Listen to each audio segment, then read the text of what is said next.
Mpuliriza omulungi, nkwaniriza mu katabo kaffe Zinunula Omunaku. Katono nnyo okujjukiza we twakoma mu ssuula yaffe eyayita. Munnange nno nga tuwonya ennyanja era bwe tutyo ne tutuuka eka mirembe ne batwaniriza era munnange ne tubeera nga twekulisa nnyo.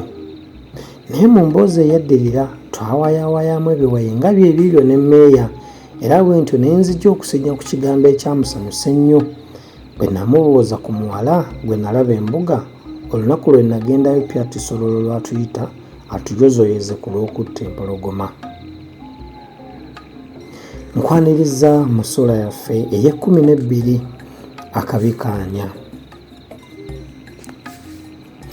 Abaana b'obwami bwe baddayo eka ne banteberera eri kitaabwe ebigambo nti nze nasindika mutabani we mu nnyanja era nti nze nasookasooka abantu obugambo obwabatekemula emyoyo bwe baali bagezaako okujjijjinja ku bumwa bw'empuku eryasaanikira abaana be. Oba nno abaana b'omwami banjogerako bino lwa kutya kitaabwe, oba lwa kunkwatira bujja, oba lwa kunkwatirwa bujja olw'abantu abampaananga ennyo mu nnyimba olw'okutta empologoma, nange saamanya era simanyi. Omwami bwe yawulira kino essungu ne limutikka nampita ngende mubuulire nga bwe byabadde. Bannange ne baŋŋamba nti gendayo omunnyonnyole konze nti weewaawo saalwa nga nessa mu kkubo. Mba ntambuddeko akabanga ne nsanga omuvubuka nga mmanyi n'aŋŋamba nti togenda mbuga, omwami mulese aswakidde kubanga bamugambye mbu ggwe watta batabani be era alayidde nti bwe mugoolekanya olivvu. Nali nkyalimu akakunkuna ajja okukammalamu ye musajja omukulu eyatusanga nga tukyayimiridde awo. Munnange bwe yamulengera ng'ajja n'aŋŋamba nti kale tusirike obuuze omusajja oyo owulire by'agamba kasita ffe byatusanze wano tolowooze nti tulidde ekyama kimu. Omusajja bwe yatutuukako ne mmulamusa ne mubuuza by'awulidde n'agamba nti nva mbuga eyo naye omwami aswakidde bulala bwe waliwo omulenzi eyasse abaana be gw'atumizza, naye omwana mulenzi oyo mba kumumanya nandimulabudde n'atagendayo leero kubanga bwe kamutanda n'amala amugwa mu ngalo nga ye mufu alabise. Bwe yatukuba enkoona munnange n'aŋŋamba nti obiwulidde, nga nkyusa kuddaka. Olwadda eka nga ŋŋenda mu kiriri kyange nga ndowooza abaana b'omwami kye baavudde bannimirira nga banjogerako ebyaleere. Ekyeggulo baakirya simanyi era abakulu baalowooza nti ndi mulwadde, naye emikolo n'emmeeya bo baamanya ensonga eyali ebisse emmeeme yange. Enkeera nali ndi awo njota akasana mu luggya. Mu kiseera akasana we kawuumera ennyo aboosi kubanga omubiri gwonna gwali gujjudde empewo. Ababaka b'omwami ne batuuka nga banziruukiridde. Nange ne nsitukiramu anti ekijja omanyi, ne bantwala kiyumba anaagwa n'ekisubi ku liiso nga seesiikidde na kawande ng'olugero bwe lugamba. Bwe natuusibwa mu maaso g'omwami n'alagira nsembezebwe waali, olwo ng'alabikira ddala ng'ekkonda limubooyaanako nnyo mu mmeeme ye. Mba nsembera nga sinnamutuukirira bulungi n'ambuuza nti lwaki nakuyise eggulo okujja wano n'onnyuma n'otajja? Mba sinnaba na kumuddamu n'ankunukkiriza mpacca oluyi mu mba yeemale eggoga ku mwoyo. Nze ne ndwewoma, naye omwami olw'okubanga yawuuba nnyo omukono mu kwagala okumpujja oluyi olw'amaanyi, ye kwe kuneguka ku ntebe ye ne yeewuttula ennume y'ekigo. Ndowooza luba kunkwata lwandinkwasizza ne kanzungu.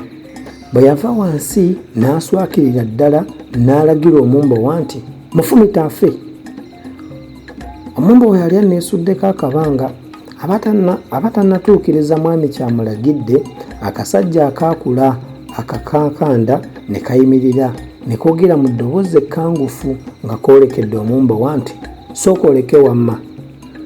Ate ne kakyukira omwami ne kamugamba nti ssebo Saalongo, ekigambo ky'olagidde nkiwulidde weewaawo, naye ssebo omuntu ayinza atya okuttibwa nga tawozezza?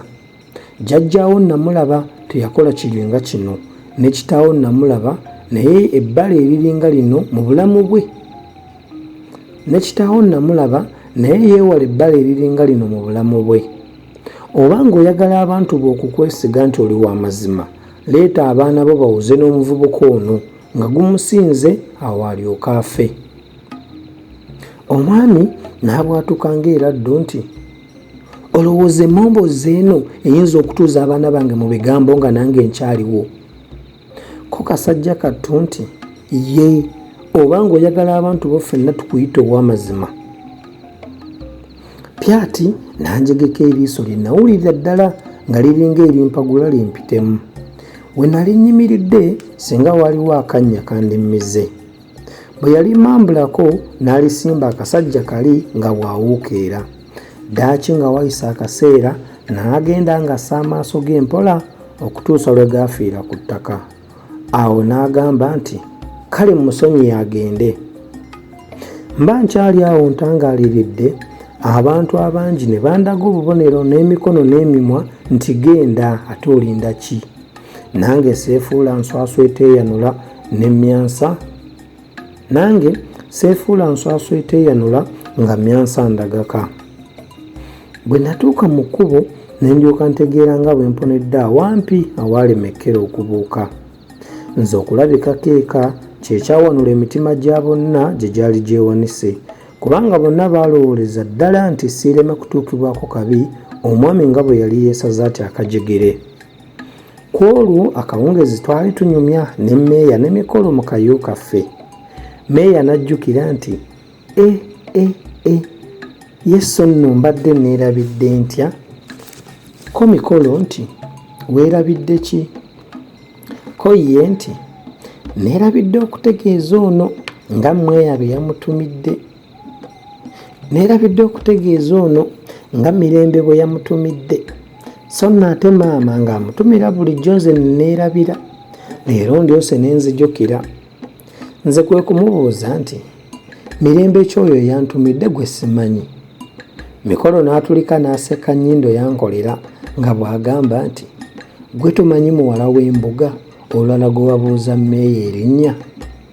Nze kwe kubuuza mmeeya nti, naye ddala omuntu gwe situmirangako yantumira atya? Ekyo teyakiddamu, wabula ate okumbuuza obubuuza ekirala nti, mbuulira ggwe muddamu ntya? Yalaba simunyeze ng'agamba nti, nze nja kumugamba nti wamutumidde nnyo. Nali ngenda okumuwakanya nga Mikolo asuulawo mboozi ndala nga baseka, nga biri babizibiikiriza. Ekindowoozesa ne leero nti be baasooka okwetumiikiriza eri Mirembe nga baagala twagalane, kubanga omuwala oyo ne mmeeya nga gubasaza mu kabu, ate ng'okusinziira ku njogera ya mmeeya bulijjo yalabikanga ng'amunjagaliza. Ampuliriza omulungi, nzikiriza tukomaawo essula yaffe ey'e12 w'ekoma. Tunasisinkana mu ssula y'e13 tumanye biki ebyaddirira. Akuume atakumira mpeera.